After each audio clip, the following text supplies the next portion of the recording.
Diyos ko po, Panginoon. Anong gagawin ko? Tama ako ng hinala. Hindi basta hayop ang pumaslang sa kasintahan ni Mama Olivia, kundi isang aswang. Kayo nga ang hindi kadugo dito eh! Mga sampid! Paano ako ang naging kahihiyan? May araw din kayong lahat sa akin. Lalo ka ng Sandro ka! Ang yabang mo! Lagi mo akong nilalait! Ay, naku po. Ang anak ni Ma'am Olivia. Bakit naman ngayon pa? Teo, anong ginagawa mo dito? Bakit wala ka sa kasiyahan? Malamok dito. Baka makapulot ka ng malaria. Lola Mercedes? Wala po. Nagpapahangin lang. Nag-aalis po ako ng asar. Baka po kasi makahugalpos ako at gumawa ako ng iskandalo. Magagalit na naman sila sa akin. Bakit? May sinabi na naman ba si Natasha sa'yo? Nagre-reyna-reynahan ba? O si Trisha? Siguro ay si Sandro ano? May bago pa po ba? Medyo iba lang ngayon. Nakikisawsaw pa ang mga anak niya. Kung hindi nga lang po dahil sa dami ng bisita, baka pinatulan ko na. Eh kayo po, ano pong ginagawa niyo rito? Lola, nandito po ba kayo? Nagugutom na po ako. Ay, Katrina, bakit ka pa sumunod? Ang batang ito, oo. Bumalik na tayo ni Nateo sa loob. Mukhang uulan. Tayo na. Bilis, bilisan ninyo. Lola Mercedes, ano po yun? May kasama po ba kayo dito kanina? May mabangis po bang hayop? Ang totoo niyan, Teo. Takbo! Huwag kayong hihinto! Takbo at makabutan tayo!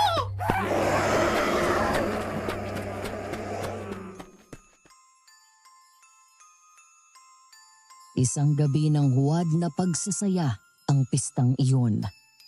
Mga pilit ng ngiti, kunwari ay nagkakasundo, gayong isinusuka ang bawat isa. Mga mapanghusgang tingin na pilit ikinukubli sa likod ng kanilang sibilisadong pakikitungo. Ang masarap na halimuyak ng bawang at dahon ng laurel mula sa naglalangis na adobo ay di kayang ikubli ang asim ng kanilang pakikitungo. Iyon ang malinaw na pagkakatanda ng 17 bulang na ako sa gabing iyon.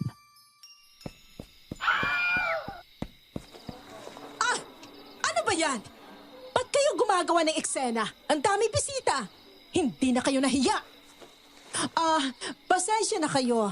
Ganito talaga tong mga to. Hindi marunong ng tamang asal kasi. Pasensya ka na, Ma'am Natasha. Nasabit lang po ang aking paa sa hamba ng pintuan. Hindi ba't sa kusina ang pasukan ng mga taga-silbi? Doon kayo. At ikaw naman tayo, tumayo ka dyan. Ba't ba hindi mo magaya mga pinsan mo? Maupo ka lang. Napaghahalata ko anong uri ng dugong nananalaytay sa'yo. Sorry po, Tita Natasha. Nagpahangin lang po ako saglit sa labas. Wala pong kasalanan si Lola Mercedes at Katrina. Natasha, ang ibig mong huwag ka ng ingay nakakahiya sa mga bisita. Iyo naman, kahit saan na ngayon lang, huwag mong kalitin si Natasha. Sumunod ka sa sinasabi niya. Opo, Tio Ray. Sorry po, hindi na po mauulit. May pa-opo-opo ka pa dyan. Binabarkada mo na nga ang mga katulong gumagawa ka pa ng eksena. Napaghahalatang baryo-baryong dugo mo, kagaya ng tatay mo. Shhh, tama na yan. Uy, kumusta? Mabutit napunta ka. Ang anak ni Ate Olivia, ayan, si Teo. Halika na, Teo. Halika dito. Lumapit ka. Magpakilala ka, Toto. Magandang gabi po, Mr. Cruz. Opo, kilala ko po kayo. Nabasa ko po... Mr. Cruz, ikinagagalak po namin na nakapunta kayo. Ito po ang mga anak namin ni Ray. Si Sandro at Trisha. Alam niyo ba? Para silang honor student. Alam mo na, mga matatalino, mga magulang. Kaya, natural. Kahihiyan kung ituring ako ng pamilya. Anak ni Olivia at ng driver ni Adolfo. Yan ang bansag sa akin ng karamihan sa pamilya ng nanay ko. Habang panay ang salita ni Natasha, iginala ko ang aking paningin. Ramdam ko ang kanilang mga mata. Animoy mga lobong gutom na nag-aabang ng mabibiktima. Napansin ko si Lola Mercedes na nanginginig habang akay ang apo niya. Dala ng kuryosidad, sinundan ko sila. Hoy tanda, alam ko na nandun ka kanina sa likuran. Akala mo siguro ay hindi kita napansin, no? Hindi ko alam ang sinasabi mo, Santi. Nandito lamang ako magdamag. Hindi ako umaalis ng kusina. Hindi. Naamoy kita, tanda. Ang nakakasulasok na amoy ng oregano at langis ng niyog. Ikaw lang ang may ganoong amoy sa buong kabahayan. Nakita ko din kayong manakbo. Santi, uulitin ko. Hindi ko alam ang sinasabi mo.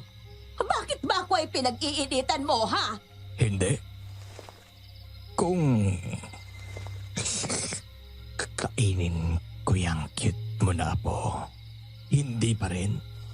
Sasabihin mo pa din ba na hindi mo ako nakita? Maninindigan ka pa din ba na wala kang alam, ha? Huwag mong idamay ang apo ko, Santi. Wala siyang alam. At wala din akong alam sa sinasabi mo. Kapag sinaling mo ang apo ko, magkakalinti ka na tayo.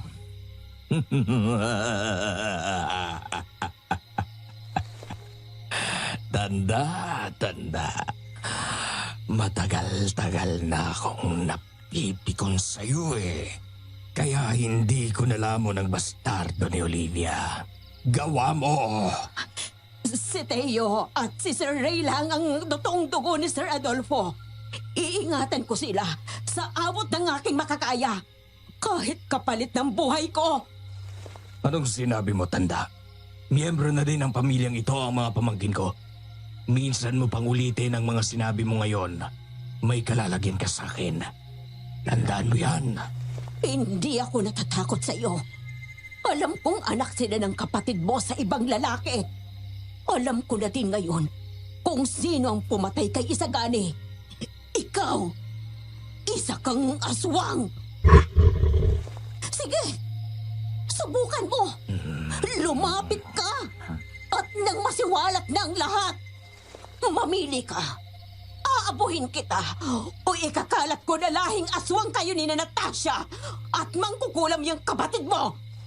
Hindi pa tayo tapos, tanda. Kawawa ka sa akin.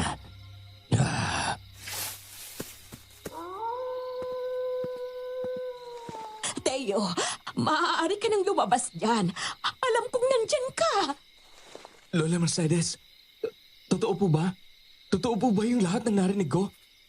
Pinatay po ng aswang na si Mang Santi ang tatay ko? Hindi po totoong balita na mabangis na hayop ang pumatay sa tatay ko? Oo, noon ko pa kutob yun. Pero nakamatayan na ng Lolo Adolfo mo bago ako nakakuha ng pruweba. Magaling silang magtago at magsinungaling. Ano na pong balak ninyo ngayon? Kanino po tayo hihingi ng tulong? Kakausapin ko ang tiyuhin ninyo. Karapatan niya na malaman ang totoo. Kapamilya niya si Ma'am Olivia at Sir Adolfo. Mas matimbang ang dugo. Makikinig po kaya siya sa inyo? Asawa po niya si Tita Natasha. Hindi ako sigurado. Pero baka naman, hindi ako takot dahil katotohanan ang sasabihin ko. Dalhin niyo sa akin ang aswang na yon! Huwag niyo hayaang makatakas! Bigla na lang nagkagulo ang mga tao. Nangibabaw ang sigaw ni Natasha. Namalayan ko na lang na nahigit na ang maglola palabas sa harapan ng bahay. Ang tanging malinaw na narinig ko ay inaakusahan nito ni Natasha ng aswang at mangkukulam. Walang may gustong makinig ng paliwanag ni Lola Mercedes. Nakapanood lang ang mga bisita. Wala ni isa man lang sa mga katulong ng bahay ang naglakas loob na ipagtanggol ang matanda.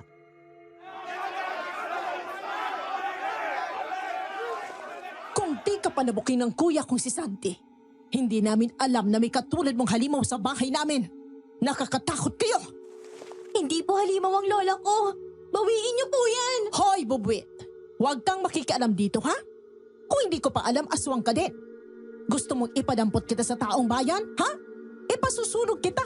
Kayo ng lola mo na manilin lang. Natasha, ano bang gulo ito? Buong gabi ka na lang bang gagawa ng gulo? Nakakaya sa mga bisita. Ray! Ang maglolang ito ay mga aswang. Masasama sila. Anong aswang? Napasubra na naman ba ang inom mo? Magpahinga ka na nga. Hindi ba, Yao? Totoo ang sinasabi ni Natasha. Ito ang pruweba, oh. Ano ito, Kuya Sante? Langis yan.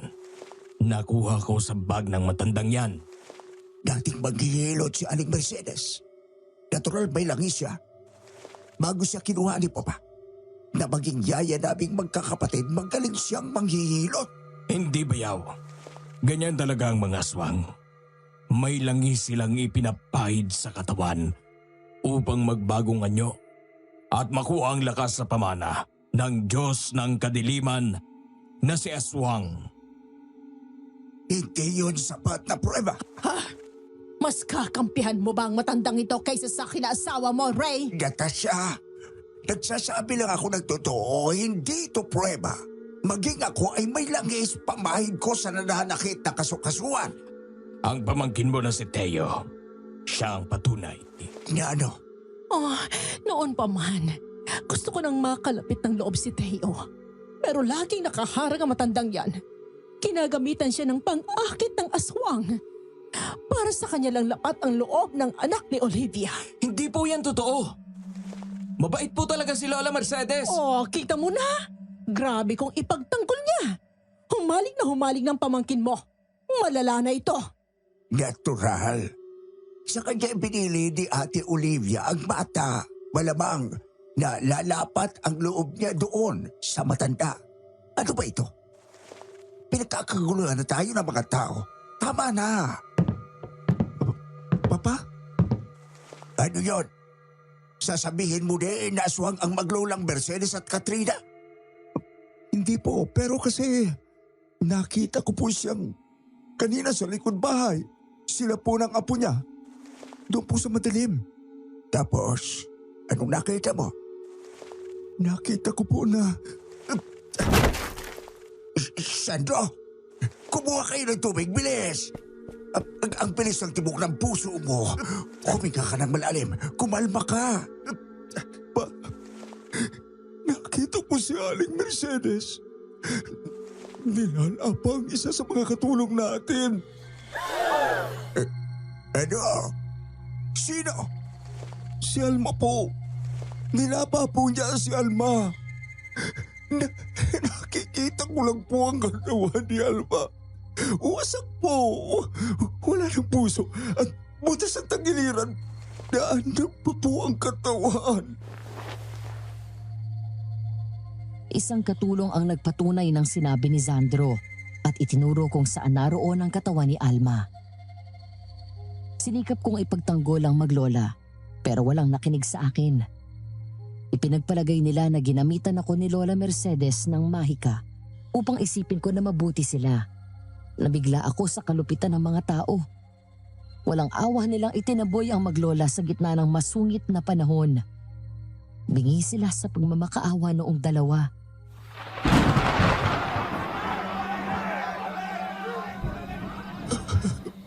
Akala ko, mabuti kayo. Aswang pala kayo. Mga limaw! Ray, ako na may makikisuyo. Kahit man lang palipasin lang ninyo ang bagyo, aalis kami ng aking apo. Pasilungin niyo lang muna kami. Kahit mabantayan niyo kami. Aling Mercedes, nakapatay kayo. Ito na lang po ang magagawa ko, ang paalisin kayo. Sa alaala po ni Ate Olivia, ito po ang huling tulong ko sa inyo. Pagkatapos po nito ay bahala na kayo sa otoridad. Ray, hindi ako pumapatay ng tao. Hindi ako aswang. Nakakapagluto ako. Kumakain din akong kasabay mo. Ninyo! Natural! Makakaya mong kumain ng normal. Ginagamitan mo ng kaalaman mo sa pangungulam para makakain ka. Alam mo ang totoo, Natasha. Huwag kang magsinungaling.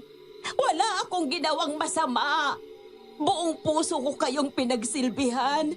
Maging ang mga anak mo ay aking inalagaan. Nagpapaawa ka pa. Umalis na kayo bago ko hilingin sa mga bisitang tarakan ka ng kawayan. Oo, aalis kami. Pero itong tatandaan mo, Natasha, walang lihim na hindi nabubunyag at walang kasalanan ang hindi pinagbabayaran. Layas! Mga salot! Mangkukulam! Aswang!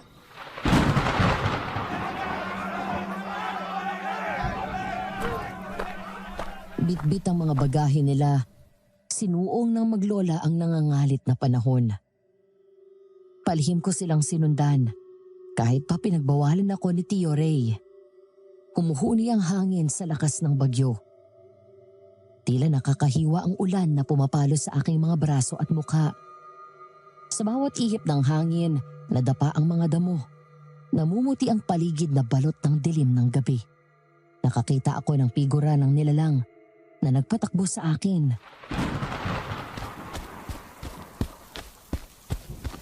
Saan po tayo pupunta, Lola? Ang lakas po ng bagyo. Natatakot po ako. Huwag kang matakot, Apo. Nandito si Lola para sa iyo. Hahanap tayo ng masisilungan para magpalipas ng unos. Lola Mercedes! Naku po! Teo, ano at lumabas ka? May bagyo! Bumalik ka sa inyo! Delikado dito! Sasama na lang po ako sa inyo. Halika, dumikit ka sa amin. Saka na natin pag-usapan kung paano ka makakabalik sa inyo. Pasensya na po. Jasking batang to. Kung buhay ang ina mo, baka nahimatay yun ng malamang pakalat-kalat ka sa gitna ng sama ng panahon na ito eh. Kung buhay po si Mama, hindi po kayo mapapalaya si Natasha sa bahay. Panginoon, ligtas mo po kami.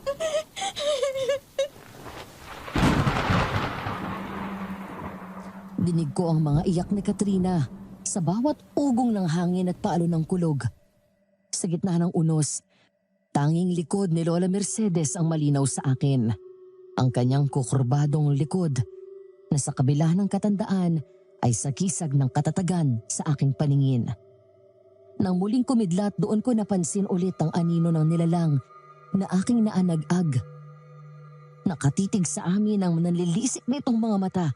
Nagmamasid. Nag-aabang.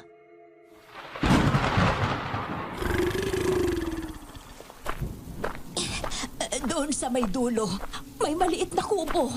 Tinutuluyan yun ng mga magsasaka. Doon na muna tayo. Lola Mercedes, ipasa niyo na muna po sa akin ang ibang dala niyo. Kita ko na po ang pagod ninyo eh. Salamat, Deo. Eto, pasensya ka na. Napagbuhat pa kita. Mabuti po ay magmadali na tayo. Mukhang pinapasok na po kayo ng lamig. Kanina ko pa po napapansin ang ubo ninyo. Kanina pa po may sumusunod sa atin. Talagang hindi titigil ang dalawang yun. Katrina, Apo, parinig ka sa akin. Tatakbo tayo! May baon po ba kayong asin? Meron. Pero hindi uubra ang asin sa lakas ng ulan na ito. Matutunaw lang. Dalian natin. Mukhang lumalapit. Natagpuan din namin sa wakas ang isang maliit na kubo. Hindi yun angkop na proteksyon sa masungit na panahon, pero yun lang ang pwede naming silungan. Agad iniupo ni Lola Mercedes ang pagal niyang katawan at sumiksik sa kanya si Katrina. Patuloy ang pagsusungit ng panahon. Sa tansya ko ay tila ba lalong lumakas ang buhos ng ulan at lalong naging malupit ang palo ng humuhuning bugso ng hangin. Aswang po yun ano? Kanina ko pa po yan naririnig. Oo, aswang yang ingay na yan. Nasundan po tayo. Kasalanan ko. Kung hindi ko kayo sinundan. Hindi tayo nasundan, Teo. Sinundan talaga niya kami. Nagkataon lang talaga na hindi titigil yung si Santi. Kanina po sa likod bahay. Kaya mo po kami pinilit ni Katrina na umakyat sa mismong tanggapan nagbisita? Ay dahil nakita niyo po na nilalapan ni Mang Santi si Alma? Oo. Katrina, sumiksi ka dun sa sulok ng kubo. Ikaw din, Teo. Hayaan niyo po na tumulong ako. Pinatay ni Mang Santi ang tatay ko. Di ba po? Gusto ko po siyang igante. Mapanganib ang lumaban sa aswang. Nagpipilit po siyang pumasok. Ayaw niya na may makalam ng lihim niya. Lola Mercedes! Okay lang ako. Hindi ako mamamatay dito nang hindi ko napatitikim itong si Santi ng lupit ko. Teo, marunong ka bang magdasal? Magdasal lang po na itinuro ni Mama. Yung sa rosaryo po, Dasalin mo ang sumasampalataya habang hawak mo ang punyal na ito. Kapag tapos ka na, sabihin mo sa akin.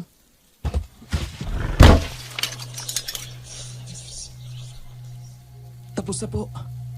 Sa pagbukas ko ng pintong ito, abangan mo ang hudyat ko. Kapag sinabi kong saksakin mo, huwag kang mag-aalinlangan. Opo. Heto na!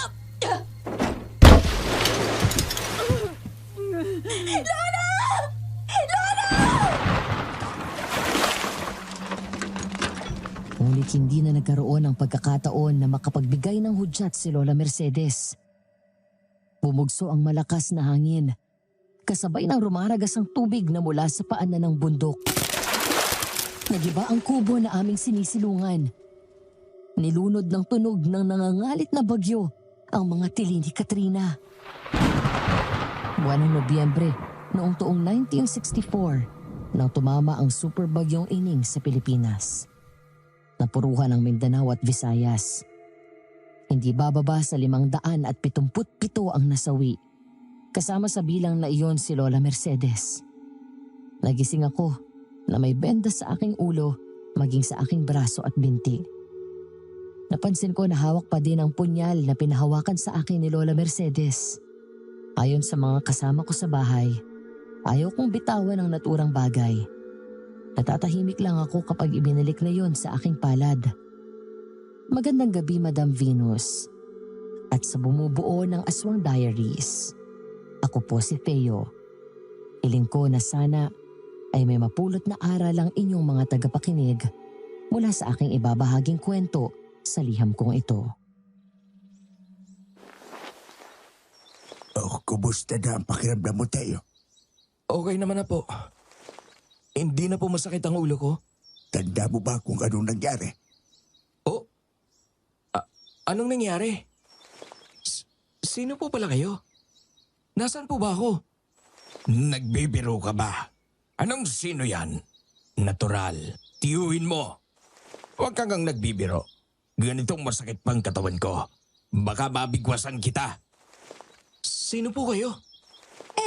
Ako? Sino ako, Teo? Tanda mo ba? Hindi po. Sino po ba talaga kayong lahat?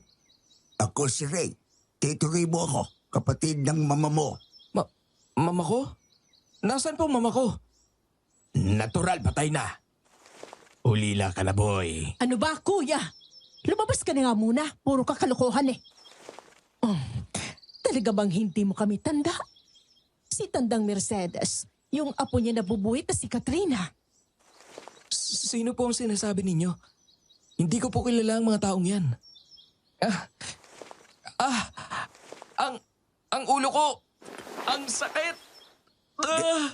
Natasha, lumabas ka muna.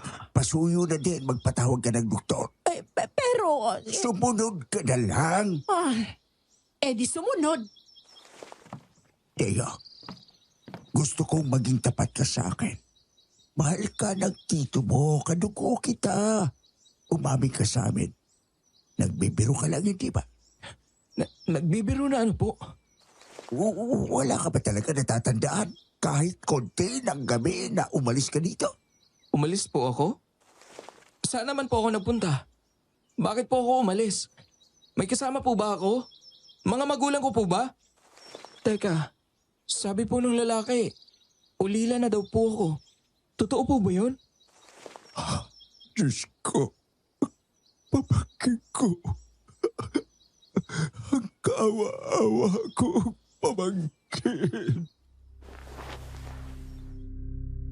Pero kawawa ba talaga ako sa lagay na yon? Hindi, dahil salbahe ako. Hindi ako nagsasabi ng totoo. Nagkukunwari akong may amnesia. Noong una hindi ko alam kung bakit. Basta naisipan ko lang, binalak ko na sabihin na bumalik na ang mga alaala ko pagkalipas ng ilang araw. Pero sa mga narinig ko sa paligid, nagpasya ako na panindigan na lang muna. Dahil nais kong malaman ang katotohanan sa mga bagay-bagay.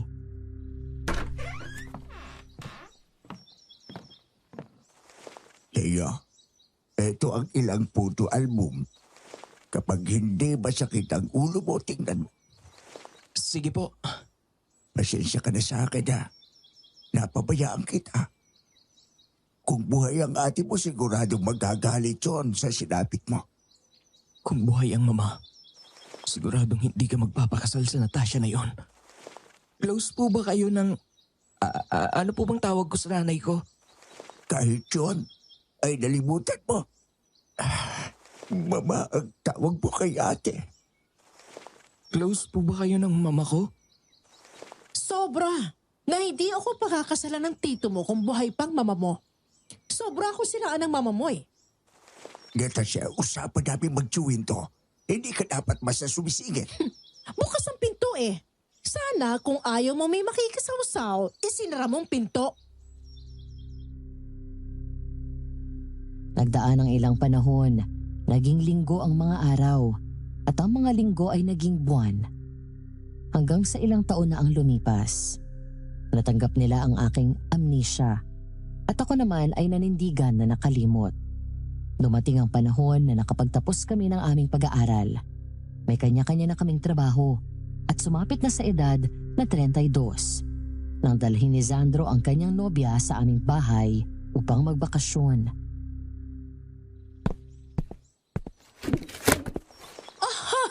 Iha! Ang ganda naman ng jade statue na ito. Salamat ha? Sa ongpin ko lang po binili yan. Siya nga. Saan doon? Dumadayo kami doon pero hindi ako nakakita ng ganito kaganda. Sa mga family friend po namin na Chinese. Hayaan niyo po. Ipakikilala ko po kayo. Ma, alam mo ba itong friend kong si Nadine? Makakasundo niyo po. Mahilig siya sa mga lucky charms at feng shui. Abay, makakasundo nga kita niyan, Iha. Hindi ba dapat ako ang purihin nyo? Nagkakiyat ako ng magandang babae dito, tapos kasundo mo pa, mama? Matanong kita, Iha. Ito bang aming si Sandro ay talagang... Kung kami na po talaga? Oo naman po. Ay, sa wakas! Dinilig na ni Venus ang aking hiling. Nakakita ng aking anak ng seseryosohin. Mama talaga. Sinaseryosang turo ng mga pagano. Pagano? Alam mo kasi, Iha, marami akong pinaniniwalaan. Nitong huli kong dasal na sana ay tumino na itong si Sandro ko. Kay Venus ako napatawag. Nakakatuwa naman po kayo, Ma'am Natasha. Ayoko niyan. Ang alin po? Ayoko ng ma'am. Tawagin mo akong mama. Sige po, Mama. Very good. Musika sa aking tengang tawagin mo akong Mama Iha. Eto, tikman mo. Padala yan ng kaibigan ko. Peach tea. Maganda daw yan sa balat. Thank you po. Tita, pwede na po ba akong sumingit? Nandiyan ka na pala. Kailan ka dumating? Kanina pa po. Bakit hindi ka lumapit? Kasi po may bisita kayo ni Tricia. Ayoko po na makaabala. Ay, parang ibang tao. Siya nga pala, Iha, Nadine. Ito ang aking pamangkin na si Theo. Nabigla yata si Nadine sa presensya ko. Nabitawan niya kasi ang tasa ng tsaa na kanyang hawak. Agad na kumulay sa pinakaiingatang carpet ni Natasha ang laman noon. Inisip ko na baka nabigla lang siya sa pagkakita sa akin. May pilat kasi ako sa muka. Ang haba noon ay mula sa sulok ng aking kanang mata na tumatawid sa kahabaan ng aking pisngi at nagtatapos sa may panga. Pasensya ka na, miss. Kung nabigla ka sa mukha ko kanina, mahirap talagang hindi magulat sa laki ng peklat ko. Sana hindi kita na-offend. Nagulat lang talaga ako. Uy, pero believe na talaga ako sa charm nitong si Nadine ah. Hindi nagalit si Mama sa nangyari. Oo. Akala ko talaga gagamitin ko na ang magic lambing ko kay mama kanina. Grabe pa naman kung magalit yun. Walang preno. Handa ako namang palitan ng carpet kung sakali. Babes, wag na. Hindi naman nagalit si mama eh. Ang totoo niyan kasi, nabigla lang talaga kami sa inasal ni mama. Hindi talaga namin inaasahan yun. Bakit? Ano bang inaasahan nyo na magiging asal ng mama nyo?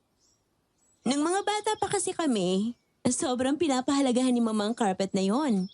Minsang nakatapon si Teo ng salabat doon. Napaghahataw ng yantok itong si Teo. Tanda mo yon? May nangyaring ganun? Oo, may lagnat ka noon eh. Tapos, sinabihan ka ni Lolo Adolfo na magsalabat. At sasalas na muna. Kasi ilang araw ka nang kulong sa kwarto. Tapos tinakot kita ng gagamba. Sa takot mo, lumigwak yung salabat sa karpet. Pinaghahataw ka ni Mama hanggang sa umawat na si Lolo. Oo, grabe ang pasa mo noon. Nagkulay talong yung pigi mo, binti, hanggang sa may alak-alakan mo. Hindi ko talaga tanda yun. Hayaan mo na. Hindi mo naman tanda eh. Magandang alaala lang. Ibang magmalupit si mama. Siguro sobrang sakit ng naranasan ni Theo. Para hindi niya matandaan ang tuluyan ng buong pangyayari. Ganun daw yun eh. Kapag sobrang traumatic experience, ginugusto ng utak na kalimutan. Kung ganun, buong buhay ni Teo, itinatrato niyong traumatic? Ganun ba yun, Teo? Malay ko. Bakit naman ganyan ang pagkakatanong mo, Tricia? Anong meron? Hindi pa pala namin nasasabi sa iyo ano. Ang alin? May amnesia si Theo. Wala siyang alaala ng buong 17 years niya. Kaya nga ang biro namin ni Kuya Zandro dito kay Teo, 15 anyos lang siya. Kasi yun lang ang naaalala niyang meron siya. Paano nagka-amnesia? Bakit? Hindi ko alam. Basta nang magising ako, ang sabi ng mga tao sa paligid ko, umalis daw ako sa kasagsagan ng bagyo. Pagkatapos nun, ay naaksidente ako. Nakita mo sana si Teo nung bagong gising siya. Parang timang. Hindi makakilala. Tama. Grabe ka. Lahat nilimutan mo. Ang sarap siguro nang wala kang matandaan, no? Bakit naman? Lahat ng pangit na alaala, pwede mong malimutan. Larawan siya ng ganda at karisma, Madam Venus. Magaan siyang dalhin at madaling makasundo. Ang kanyang presensya ay animoy isang lunas sa dilim ng bahay na yun. Isa siyang dream girl kumbaga, pero may kakaibang misteryo na bumabalot sa kanya. Isang bagay na hindi ko mabigyang kasagutan. Hindi ko alam kung nagiging praning lang ako. Pero malaman at matalinghaga ang pagkakabitiw niya ng mga katagang iyon. Tila may nais ipahiwatig. Sa bagay nga ano, may punto itong si babes ko eh. Kung wala kang matandaan, malilimot mo din ang mapapait mong karanasan. Mas mabuti ba talaga ang mawalan ka ng memorya? Parang nakakalungkot yun. Basta para sa akin, mabuti nang nawalan ka ng memorya. Tingnan mo, naging close ka sa amin. Kung alam mo lang kung gaano kang nakakainis, no? Nung hindi ka pa na-aksidente. Gustong gusto kitang ipatilis sa kuya ko. Matanong ko lang, paano ba siya na-aksidente? Yan kasing si Theo. Nung hindi pa nawawalan ng memorya, may kalapit siya na katulong dito. Matanda na yun eh. Loyal sa mama niya. Pero sa mata ko, sip-sip lang ang hukluban na yun. Babes? Sorry. Napalakas. Sige, tuloy mo yung kwento. Tapos, Ayun nga. Tapos, may apo na yon. Hindi ko natanda ang pangalan. Katrina ang pangalan noon, kuya. Ah, oo, Katrina. Matapang yon. Nananagot kay mama. Isang gabi noong may pista dito, nabuking sila ni Tito Santico na mga aswang pala sila. aswang? Totoo bang aswang? Totoo, babes. Ako nga, oh. Tagal na kitang gustong aswangin eh. Grabe ka lang kasing magbantay. Ano ba? Sabi ko naman sa'yo eh. Free na lahat kapag kasal na tayo. Ako, lagot ka talaga sa akin, ha? Hindi ka makakalakad. Uy, mang-iinggit ba? May tao dito, oh. Sorry, Trisha. Oh, tapos, ano nang nangyari? Ayun, nung maabuking sila, makaawa na huwag daw paalisin. Siyempre naman, hindi kami papayag, ano? Grabe. Buti nga't nanindigan si na mama. Gusto ba namang palipasin pang bagyo? Pinaalis niyo sila kahit may bagyo? Alangan naman, napayagan pa namin sila na tumigil dito. Natural hindi, no? Kaya sinipa sila ni na mama at Tito Santi. At yung si Tayo, parang timang. Sumunod doon sa maglola na yon, nagamitan yata ng gayuma ng aswang. Napulot namin yan sa may paanan ng bundok. Nakandusay, walang malay. At may hawak ng sinaunang punyal. Di ba, Tayo? Tanda ko na may hawak nga akong punyal nang magising ako. Pero hindi ko tanda ang kahit ano na sinabi mo. Hindi mo din tanda kung kanino galing ang punyal? Hindi. Pero sabi nila, nagsisisigaw daw ako sa tuwing aalisin yun sa kamay ko. Mahalaga siguro sa'yo ang taong nagmamay-ari nun. Si Tandang Mercedes?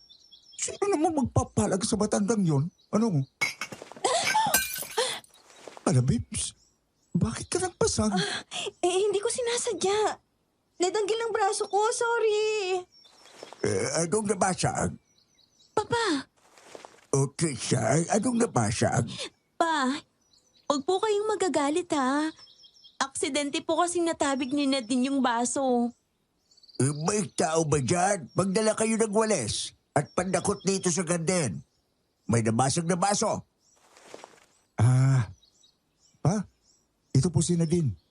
Nadine ang father namin. Stepfather namin siya. Ikinagagala ko po kayong makilala, sir. Tito Ray na lang iya. Katulad ng sinabi ni Sandro. Stepfather nila ako ni Tricia.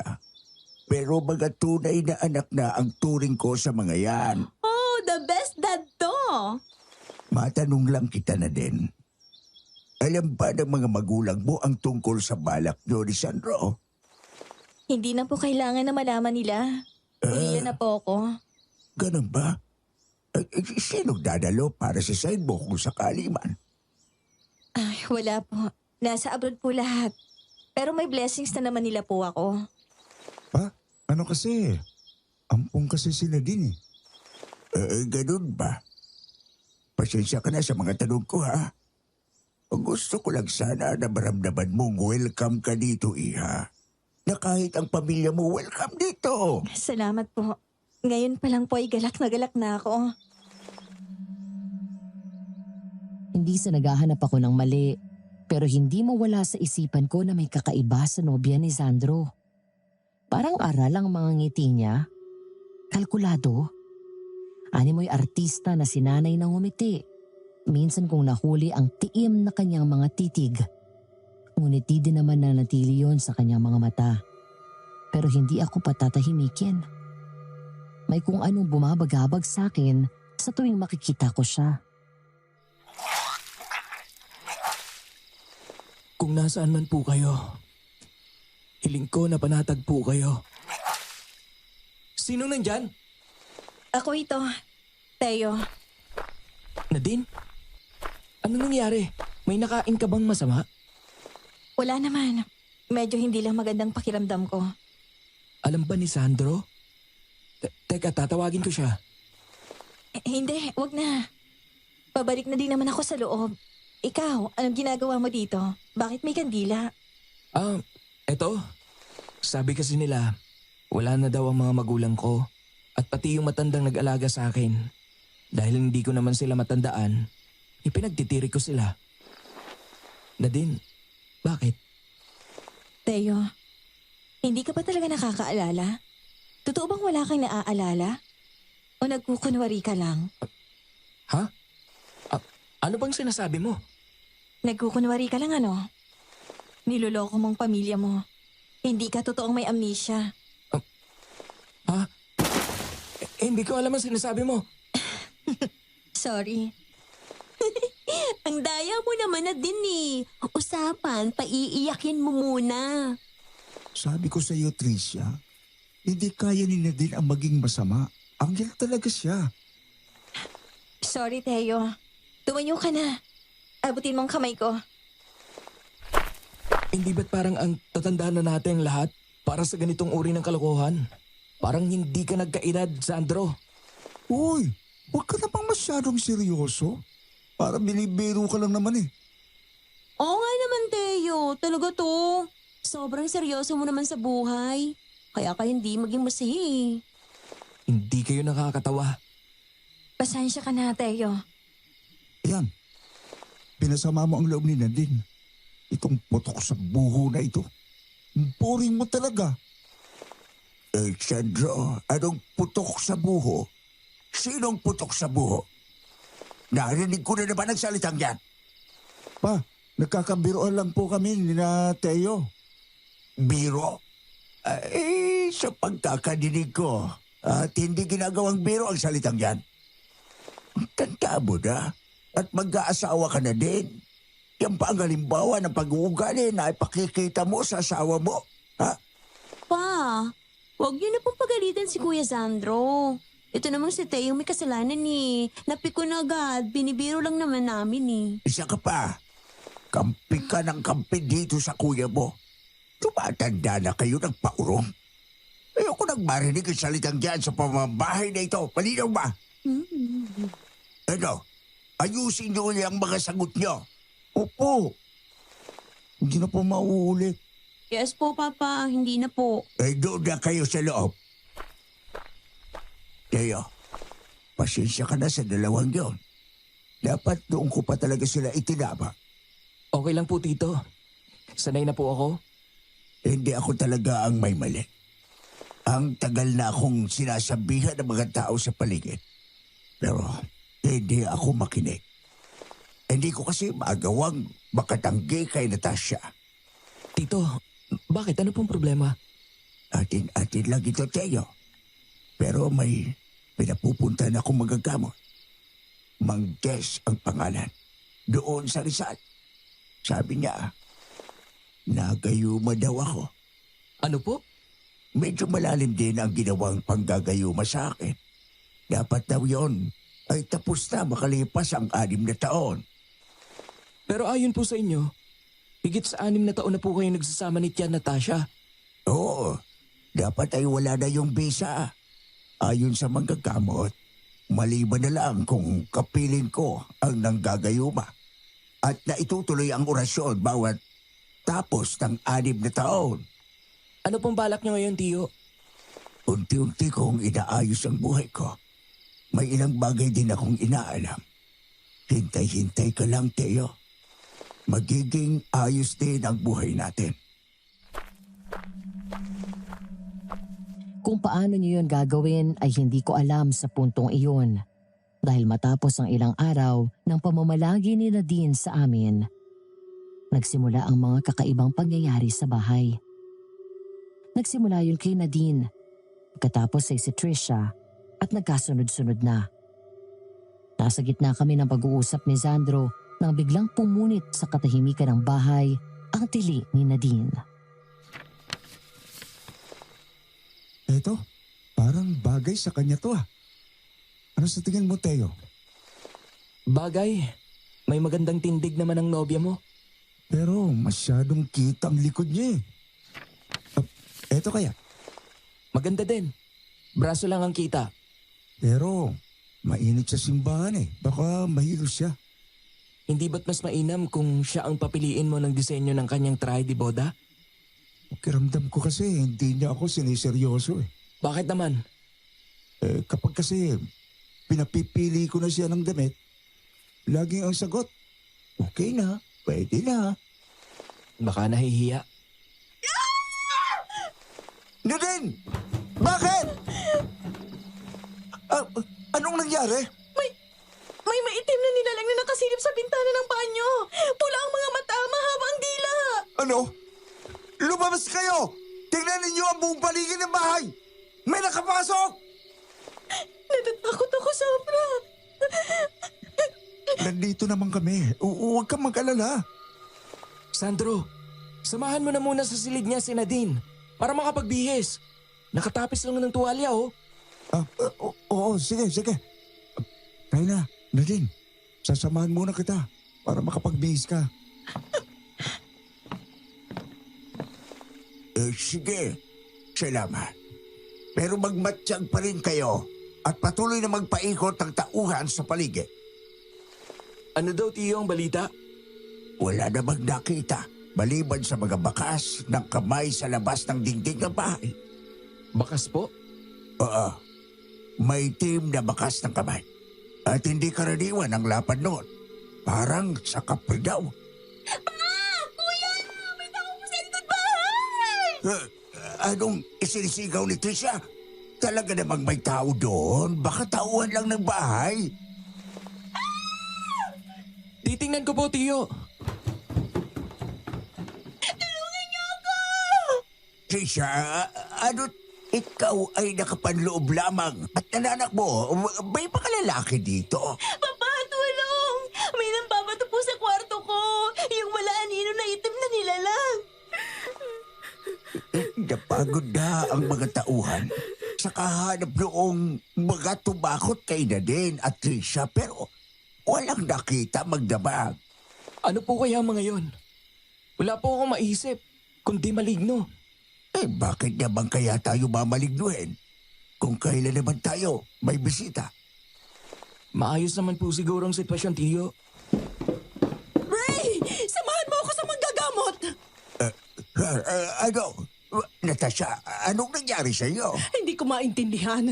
Naliligo lang ako eh. Pagkapa ko, may pantal ng pabilog sa binti ko. Nang nagtutuyo na ako ng katawan ko na malayan ko na lang nasa mukha ko na. Ayon sa manggagamot, nakatuwaan lang si Natasha. Kung saan siya napulot, hindi matukoy ng manggagamot dahil dayo lang ang nasabing nambati sa kanya. Mga ilang araw din siyang nagdusa, pero kalaunan, gumaling siya. Nakatulong din si Nadine. May alam pala ang nobya ni Sandro sa mga halamang gamot at lalo yung nakadagdag sa kanyang halaga sa mata ni Natasha. Naku, Nadine. Salamat talaga sa pagtuturo mo sa akin na maligo gamit ang pinagkuluan ng dahon ng bayabas. Mabuti naman po't nakatulong. Hindi lang basta nakatulong. Nawala talaga ang mga pantal ko. Lahi ba kayo ng manggagamot? Hindi po. Natutunan ko lang po yan sa aming katulong na taga Quezon Province. Buti na lang at hindi ka manggagamot, Iya. Kung di, kontrapelo kayo ng bibiyanin mo. Po? Bakit po? Mangkukulam yang si Natasha. Kuya, anong pinagsasabi mo? Oy, bakit? Hindi mo pa ba ipinapakita sa mamanugangin mo ang mga manika mo na magkukulam? Hindi ka nakakatawa. Ang ganda naman po mangkukulam ni Mama kung ganon. Naku, ang batang ito. Ako yata ang kinukulam mo. Ako po? Bakit po? Oo, ikaw. Nakakagayuma kang bata ka. Wala na. Nahumaling na si Mama ng tuluyan sa nobya mo, Kuya Sandro. Hindi mangkukulam ang aking pagkakasalan, ma. Anghel yan. Anghel ba o kampo ng kadiliman? Ang kakaibang misteryo na nararamdaman ko kay Nadine ay nagkaroon ng kasagutan. Isang gabi na umalis ang mag-iina kasama si Tio Ray, naiwan si Nadine sa bahay. Ako lang ang kasama niya. Dahil may kalakihan ng bahay at may mga katulong naman, hinayaan ko lang si Nadine at nag-abala ako sa mga papeles na aking inaasikaso. Hanggang sa naisipan kong lumabas ng aking silid.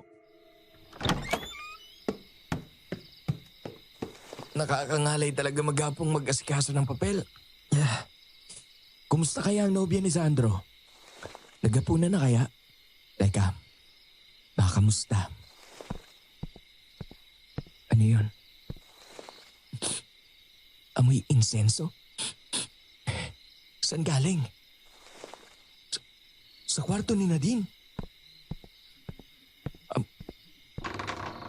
Nadine? Anong ginagawa mo?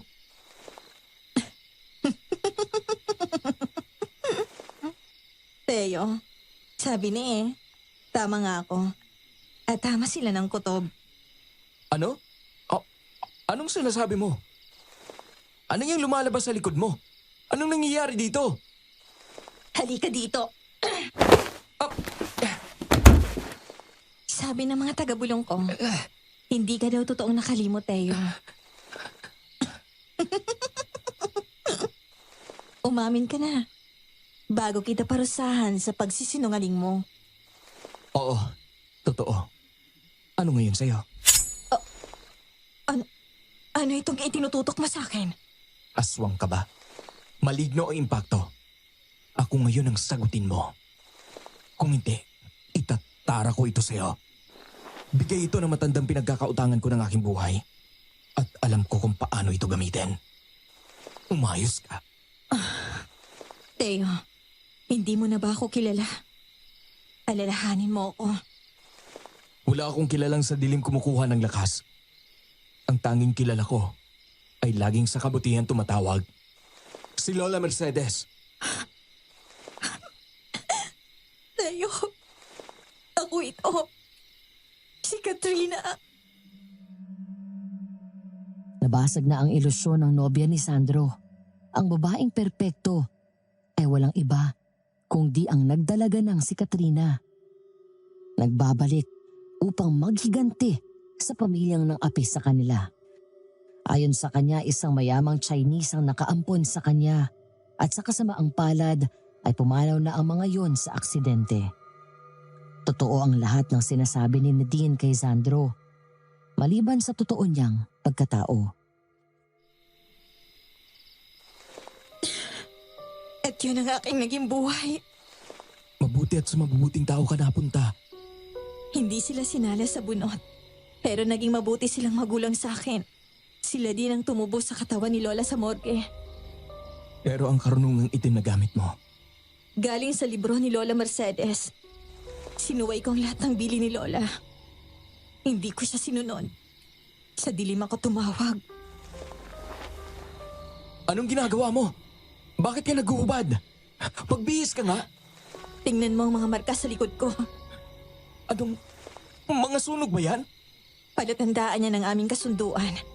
Nasa oras na matupad ng aking paghihigante. Kukunin na nila ako. Ano? Ano bang ginawa mo, Katrina? Nadine ang pangalan ko. Kalimutan mo na si Katrina. Namatay na siya nung gabi na namatay si Lola Mercedes. Ako na si Nadine Cheng ngayon. Isang babae na nakasangla ng kaluluwa. Hindi ito ikasisiyan ni Lola Mercedes. Alam ko. Pero ito lang din ang alam kong paraan upang makaganti sa kanila. Ano yung lumalabas sa'yo kanina? Yung maitim. Yung ipinangtatakot ko. Yung maligno na nakita ni Tricia. Ang nagbigay ng pantal kay Natasha. Magaan pa yan. Maghintay sila.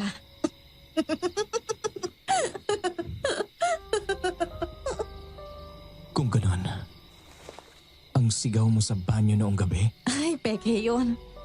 Pero totoong nagtawag ako ng kakapit sa dingding. Bilib na bilib ang mga bobo. Hindi ka ba nag-aalala? Na baka mabuking ka ni Natasha? Kung mangkukulam din ang babaeng yon, malalaman niya. Mas mataas ang dala ko. Ah, mali. Hindi pala. Nangangaliwa lang siya. Nangingilalim na ako. Bago pa man niya malaman kung ano ako at ang dala ko, nasalanta ko na siya ng tuluyan. Nag-aalala pa din ako para sa'yo. Para na kitang kapatid noong nandito kayo ni Lola Mercedes. Loobin mo na lang na magawa kong lahat ng balak ko. At ikaw, ano namang dramang meron ka? At nagkunwari kang may amnesia. Gusto kong malaman kung talaga bang namatay sa sakit ang mama ko. Kung anong motibo ni Santi sa paglapan niya sa tatay ko. At kung totoo ba ang bulong-bulungan ng mga katulong na sa kulam namatay si Lolo Adolfo. Sa ginawa mo ba, may nalaman ka naman? Nalaman ko mula kay Tio Ray na ginayuma siya ni Natasha. Paano naman niyang nalaman yun? Nagpatingin siya doon sa mga gamot na kung tawagin daw ay Mang Jess. Yung taga Rizal? Alam mo din ang tungkol sa kanya? Suki na siya ng mga umampun sa akin. Sa amin siya bumibili ng insenso niya. Siguradong mabibiglang matandang yon kapag nalaman niyang naging desisyon ko. Nadine, si Tio Ray, nagbago na siya. Alam kong may sama ka ng loob sa kanya pero Teo, wala akong galit sa'yo at ayokong magkaroon. Kaya kung pwede lang, wag mo nang ituloy yan. Bawat may kasalanan sa amin ni Lola, magbabayad. Wala akong paliligtasin. Nandito na sila. gulo ito kapag inabot ako dito sa kwarto mo. Nadine? Nandito ka ba sa kwarto? Bilis! Magtago ka dun sa kabinet. Ha? Teka, Ray! Sandro! Welcome back! Namiss kita. Grabe ka namang makahalik. Parang 1 taon tayong hindi nakita ah. Hindi na ako makapaghintay sa kasal natin. Ako din naman. Pero konting tiis na lang. Kung ako nga ang masusunod, ayoko na sana ng engagement. Diretso kasal na lang. Hindi pwede yon, syempre. Gusto ko na ipagyabang kita sa iba. Mag-iinggit ako. Loko ka talaga. Tara, naghihintay si na mama. At may mga pasalubong kami sa'yo. Sige na, mauna ka na. Susunod na ako. Aayusin ko lang ang pulbos ko at pati lip gloss. Nabura kasi eh. Ayan nga, o kumapit na sa labi mo. Pahilin mo nga. Ayoko nga, bakit ba? Ipagkikita ko ito sa iba. Iinggitin ko din ang puto ko sa buho na si Teo. Uy, sabi ng papa mo, wag mo nang babanggitin ang salitang yan ah. Sus, sino namang makikinig sa inutil na yon? Sunod-sunuran lang naman yung kay mamay. At sino siya para sabihan kami? Hindi naman namin siya totoong tatay. Tinatawag lang namin na papa ang gonggong na iyon para magsipsip. Sandro, Pero siyempre, sa iba lang ako ganito. Kapag ikaw ang usapan, ikaw ang pinakamahalagang tao sa buhay ko. wow naman. Touch ako. Totoo yun. Oo, naniniwala naman ako. At salamat. Sandro! Nasaan na si Nadine? Kanina ko pa hinihintay. Ibibigay ko itong mga pasalubong. Papunta na po! Sunod ka kaagad ha? Kaya ka pala nagsusuka nung gabi sa likod bahay. Oo. Sa tuwing hahalikan ako ng hayop na yun, nasusuka ako. Akala ko nagdadalang tao ka na nun. Mas nanaisin ko pa na magpabuntis sa maligno kaysa sa demonyong Sandro na yon. Ayusin mong mata mo. Nakikita ang talim. Alam ko. Paano? Una na ako? Siya nga pala. Eto oh. Ano to? Iwas gulo. Diyan ka na. Iwas gulo daw? Sabi niya eh. Anong ginagawa mo sa kwarto ni Nadine? Depende sa sagot mo. Kung hindi, ipapabugbog kita kay Kuya Sandro at Tito Santi. Tama si Nadine. Iwas gulo nga ang iniabot niya sa akin. Dahil nang mahuli ako ni Trisha na lumalabas ng kwarto niya, iniabot ko kay Trisha ang regalo. Sinabi ko na ipinasasabi ni Nadine na ilihim yon sa mama niya. Buti na lang at nang buksan ni Trisha ang regalo, mukhang naging balido ang ginawa kong pakulo dahil tumango siya habang mukhang sayang-saya. Kapag may mga ganitong pabigay si Nadine, sabihin mo sa kanya, sa'yo na lagi ipadaan. Sige, sasabihin ko. Ang laki talaga ng ipinagbago mo nung nagka-amnesia ka. Talaga ba? Oo, sobra. Medyo nagka-crush na tuloy ako sa'yo. Nagka-crush ka sa putok sa buho? Si Kuya Sandro lang naman ang may issue nun sa'yo. Kikisakay lang naman ako eh. Kung tapos ka nang tingnan ng regalo na din sa'yo, tara na sa baba. Kanina pa nagtawag ng hapunan si Tio Ray.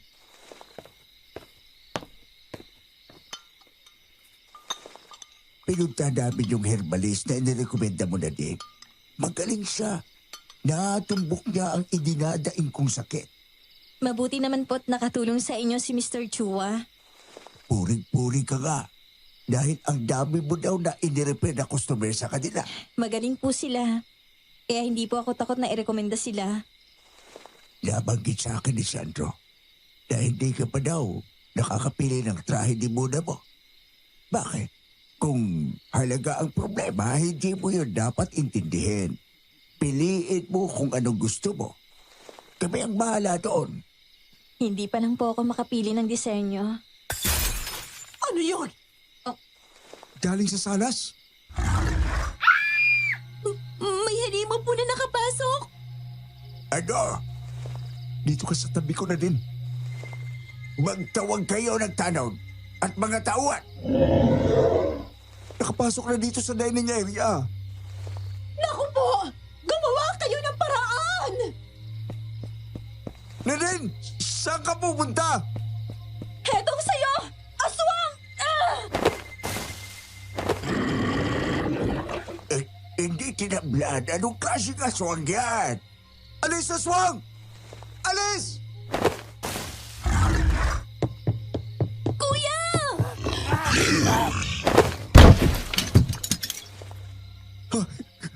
Akala ko talaga, katapusan ko na.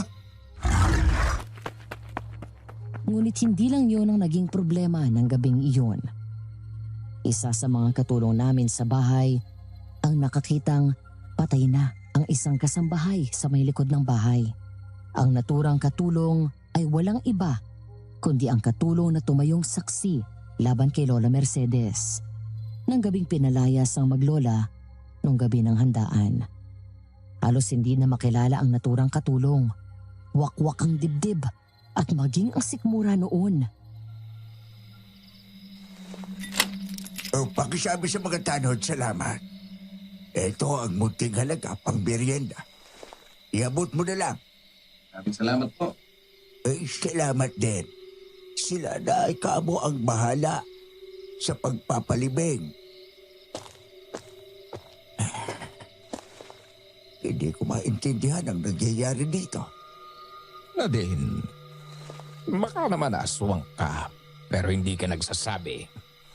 Chong, hindi po magandang biro yan ha. Itutulad niyo din po ba ako sa maglolang pinalayas niyo? Nadine, kanino mo narinig yan, Iha? Narinig ko po sa mga katulong. Sabi nila, may maglola daw na pinalayas dito. Dahil sa nagsumbong sa inyo ang kuya niyo na aswang ang maglola. Ay, Iha, hindi yung ganon. Ang siste kasi ay...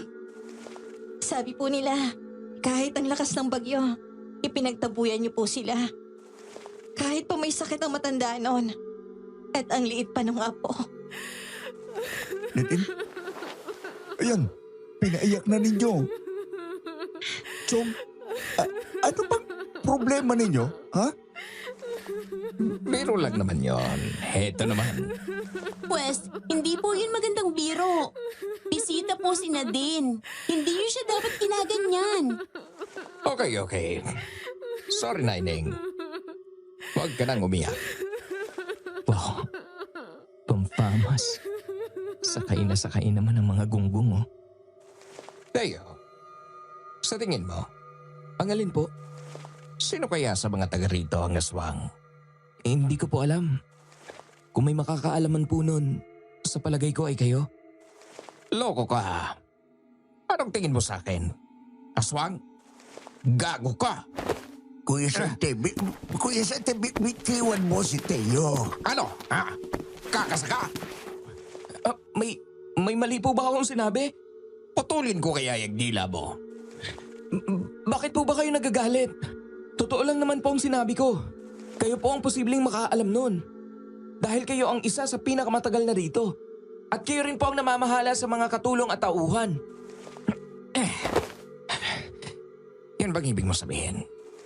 May iba pa po ba? Hindi ko masasagot ang tanong ninyo. Wala po akong masyadong alam dito. Baka sakali, ang ako na walang amnesia ang may alam ng sagot sa tanong ninyo. Ha? Pas walang silbi yun. Sandro, bakit pa? Totoo naman ah. Buti nga ang amnesiac na yan marunong makipag-usap. Yung Teo na dati, akala mo kung sino eh. Driver lang naman ni Lolo Adolfo ang ama. Tama na yan. Yung panlalait mo kay Teo ay sagad na. Ray, Matagal na kitang pinapalampasan, no? Pero ngayong malapit ka nang ikasal, nararapat na din na ito ang maging malinaw sa lahat. Ray, tama na! Tama na? Tumahimik ka dyan, Natasha. Hindi mo itama ang anak mo. Pwes, ako ang gagawa nun. Lumugar ka, Sandro. Ay, Ray. Lamigan mo lang. Tumahimik ka, Sante. Ikaw, Sandro, naging anak ka dito dahil indako ko kayo ni Tricia. Pero ang totoong dugo dito ay si Teo. Anak man ng driver o kung sino. Anak siya ni Ate Olivia. Ang panganay na anak. Tito Ray, tama na po. Nakakasakit na po kayo. At ang pananakit ninyo kay Teo, kung may sampi dito, kayo yon. Ilugar ninyo ang sarili ninyo. Lalo ka na, Sante. Kinukuya kita gawa ng kasal namin ni Natasha, pero hindi ibig sabihin noon ay pwede kang maghari-harian dito. Natasha, yung asawa mo. Ray, pagod ka lang at puno ng stress. Tayo na sa kwarto ha, mag-usap tayo. Halika na. Lalabas muna ako. Diyan na kayo. Grabe naman. Para biruan lang eh. Sobra. Babalik na ako sa kwarto ko. Nadine, pasensya na. Pero uuna na din ako magpahinga.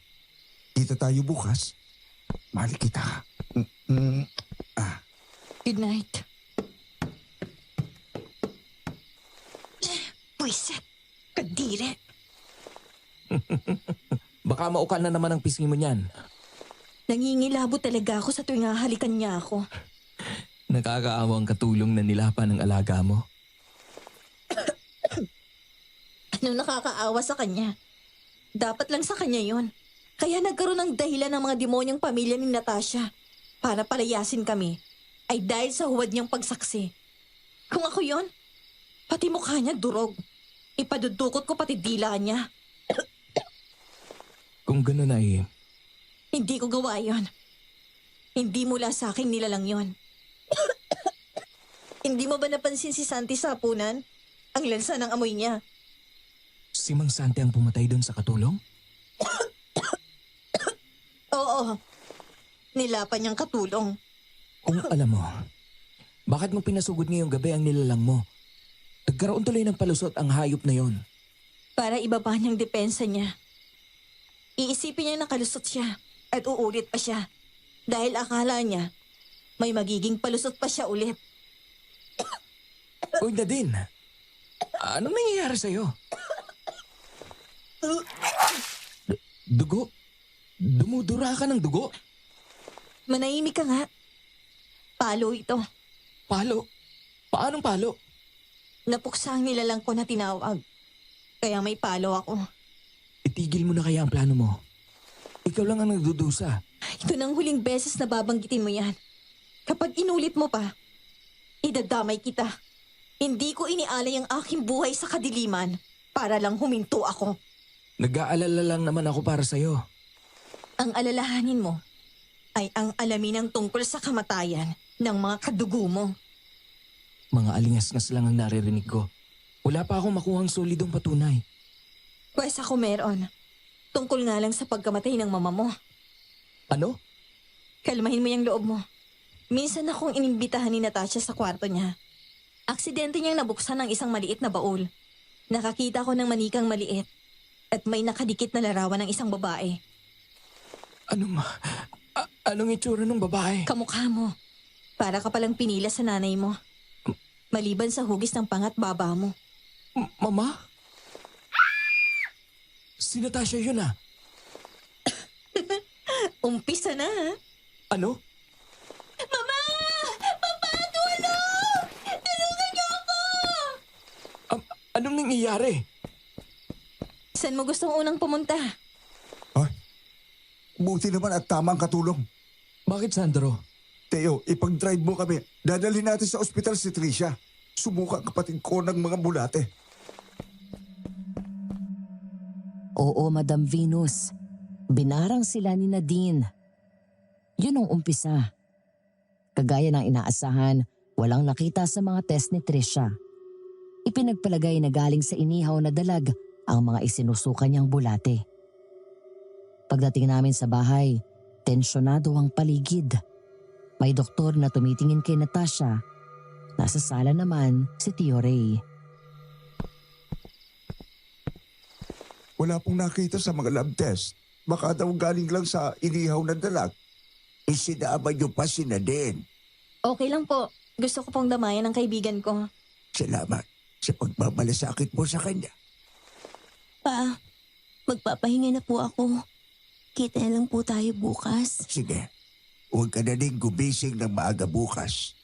Pahatna na lang kita ng umagahan mo sa kwarto. Opo, salamat po. Si Mama po, nasa kwarto. Pinapatingnan ko sa doktor. Ano pong nangyari? Nagmamasahe ng likod ko ang nanay mo. Nagbigla na lang siyang nag-uubo ng walang tigil. Kasunod doon, bigla na lang siyang subukan ang buong dugo. Ma! Para nang sinasalot ang pamilyang ito. Wala ding nakita ang doktor na tumingin kay Natasha. Ang sabi baka ulcer. Mahilig kasing mag-diet si Natasha. Sa gitna ng mga problema, tuloy ang plano sa engagement party ni Sandro at Nadine. Nagkaroon na yon ng petsa, Nobyembre ng taong iyon. Ayon sa isang eksperto, swerte daw ang kabilugan ng buwan. Kaya yun ang petsa na pinili. Bumaha ng kasiyahan sa gitna ng mga problemang hindi pa nare-resolba. Malapit na. Pwede ko na bang malaman ang plano mo? Hindi. Pero ngayon pa lang, sasabihin ko sa'yo na tibayan mong loob mo. Hindi magiging madali para sa pusong mamon na kagaya mong mangyayari. Ano? Kung hindi mo kaya, papayuhan kita na magbakasyon ka na muna sa ibang lugar. Pamilya ko ba din si Tio Ray? Oo, Panginoon ko! Teo, nasaan ka? Madali ka! Pagpunta ka dito! Tulungan mo kami! Nadine! Anong ginawa mo? Sabi sa'yo eh, kung hindi mo kaya, umalis ka.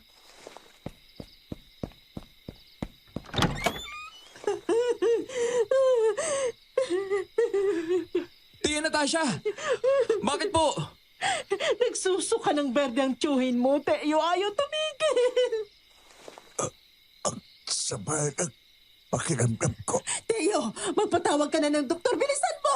Opo, Tia. Kung kailan naman malapit ang engagement party, saka naman nagkaganyan si Ray.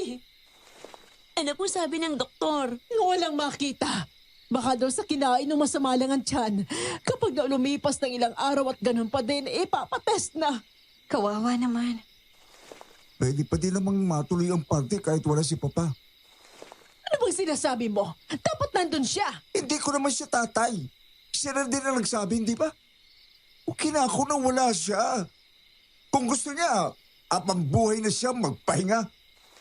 Okay yan. Ano ba kayo? Umayos nga kayo magtsuhin. Teo, huwag mo sanang masamain ang sinasabi ng dalawang yan. Matagal ko nang minamasama. Wala naman pong kasinungalingan sa sinasabi ni Sandro at Mang Santi. Kita mo naman, kahit ang kadugo niya walang kontra. O ano na lang sasabihin ni Nadine? Naiintindihan mo ko. Di ba na din? Pilit kong uunawain. Ang hirap talaga ang aking nobya. Nang gabing yon, aksidente kong nahuli na napuslit sa labas ng magkakapatid na Santi at Natasha. Natural, hindi ko yon palalampasin. Sinundan ko sila. Sa may liblib na parte ng aming ari-arian, sila nag-usap. Naluloka ka na ba, Natasha? Anong ginawa mo? Ito ba ang mahalagang pag-uusapan natin? At anong ako? Ikaw itong namamahala sa mga katulong maging sa kusinero. Anong ginawa mo? Hoy, hindi ko forte ang manglason. Sa'yo yan. Kaya nga namatay yung si Adolfo ay dahil sa mga halamang gamot mo. Malinis akong trumabaho. Kita mo naman, walang mintis. Patay ang kasintahan ni Olivia. Walang mintis ka dyan. Hindi mo nga napatay si Olivia at ang bastardo niya. Ako pa ang gumawa ng paraan. Pagi sa unang asawa ni Ray. Minsan wala kang silbi. Anong walang silbi? O bakit? Maayos din naman akong gumawa. Peste lang yung si Mercedes. Hindi ko na aswang ang mag-ina. Grabing bantay ang ginawa ba naman? Hindi yan ang problema. Kung hindi si Ray, hindi ka ba makapaghintay? Bakit mo nilason, ha? Kapag namatay yun ang biglaan, mawawalan tayong lahat. Hindi ko gawa yon. Baka ikaw. Hindi ako gago. Nalalasunin ko si Ray nang hindi pa napipirmahan ng mga papeles. Kaya ako lang ginayumang gago yun ay dahil sa mana. Oh, sinong lalason? Anong alam ko dyan? Ikaw itong magkukulam at may alam sa mga ganyan. Hindi ko alam. Lintek na malas naman. Kung kailan engagement party ni Sandro, madaming mahalagang bisita doon. Baka naman ang pagpapalit mo ang gayuma sa lason. Tumatanda ka na talaga. Gago. Nasa magkaibang lalagyan yon. Sa pangayan na problema ko, kuya. Bakit? Anong problema? Parang hindi na ako gumagana. Nagsusungit ng gago. Kita mo kung paano sinubon si Sandro? Pumapanig ng gago kay Teo. Ano? Nalintigan na tayo niyan. Pero baka naman, napapraning lang ako. Baka tulad lang ng kay Olivia na inakala kong hindi natalab tapos hayon at patay ang gaga. Wag! Maghintay ka na. Ilang araw na lang engagement party na. Pangako, makukuha mong gusto mo. Basta't magtimpi ka lang. Basta mag-ingat ka.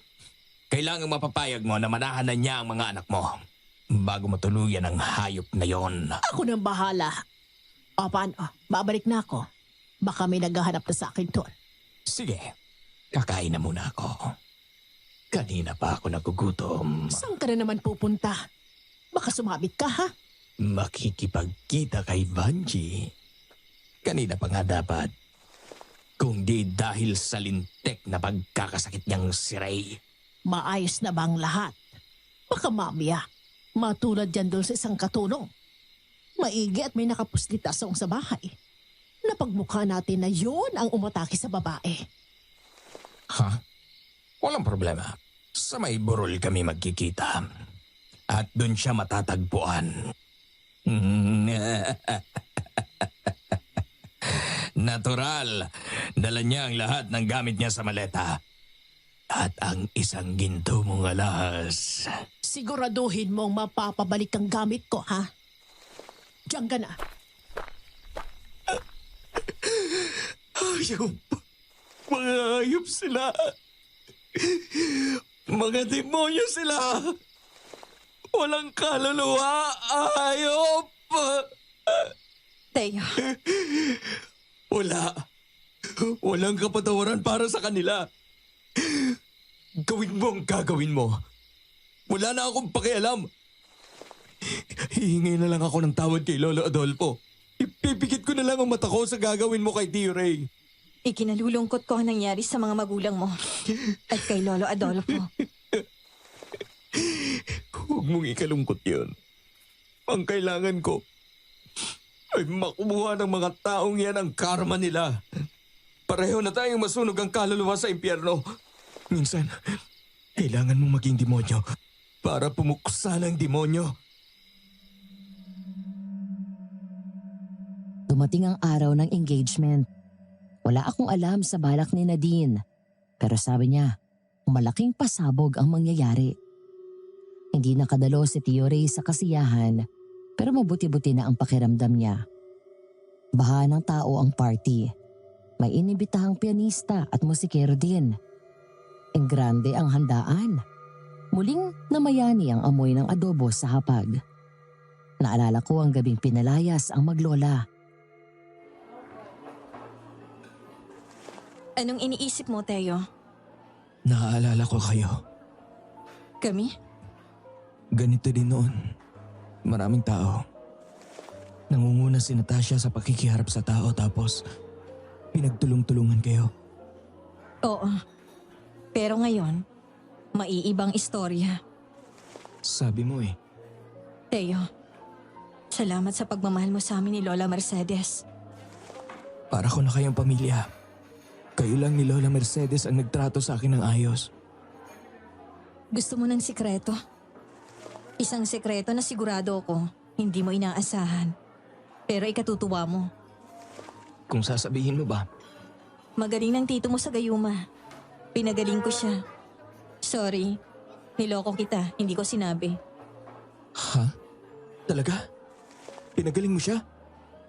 Paano? Inaluan ko ng lunas ang kape ng tito mo. Sa loob ng 9 na araw. Nung nagsuka siya, yun ang lunas. Ipinasusuka sa tiyuhin mong gayuma. Nadine. Pasensya ka na. Nagdusa siya ng ilang araw. Ganun talagang paggamot doon. Salamat. Maraming salamat. At ngayon, oras na. Ano kayang magiging reaksyon ng mga tao kapag nakakita sila ng totoong aswang? Isang tao na magbabagong anyo sa harap nila. Anong? Tumalab na ang inihalo kong langis sa kape ni Santi.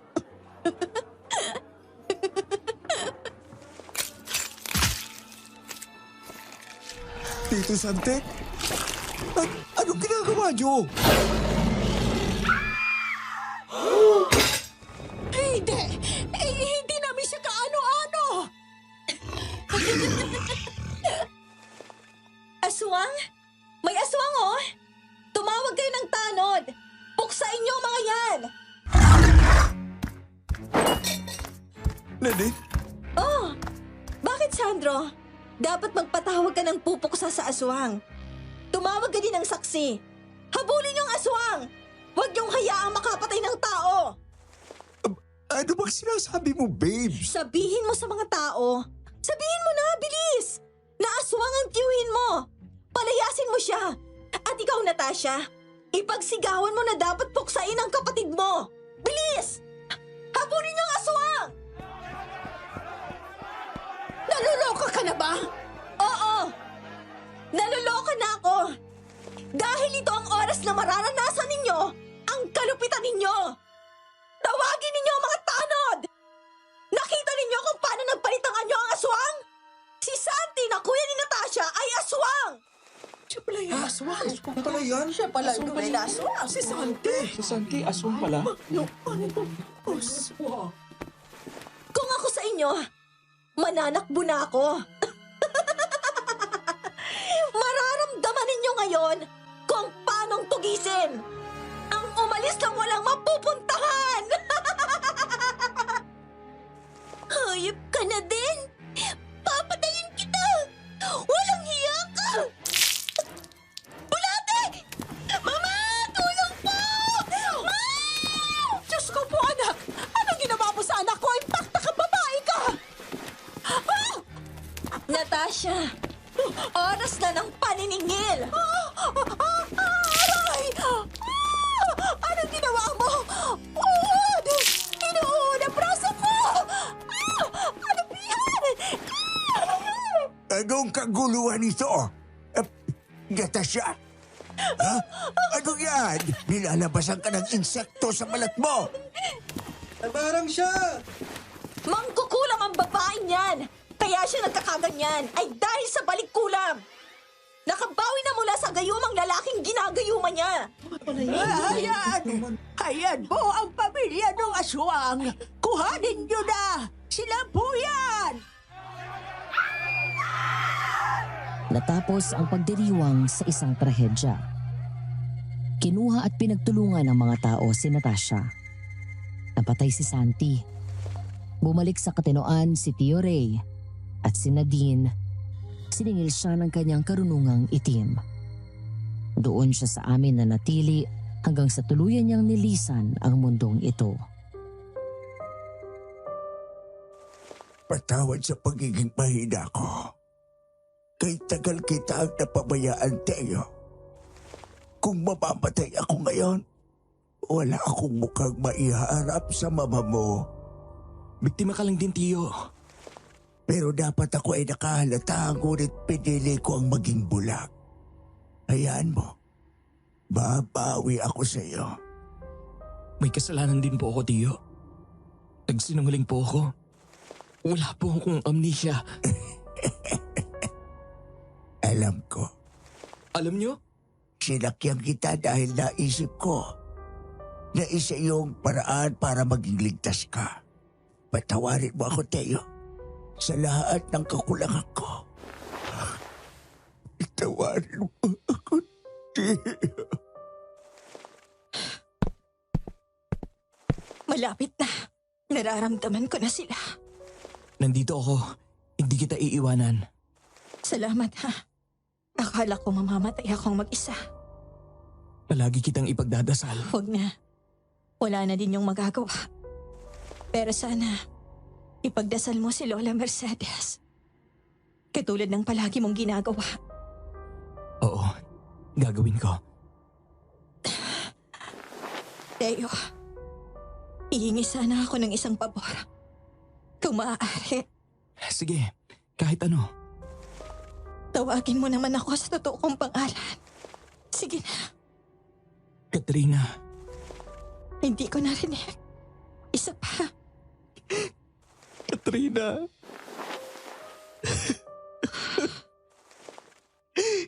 Katrina, salamat. Katrina. Katrina.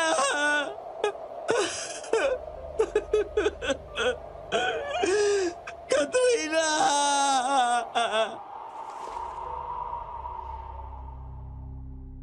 Naging abo si Katrina.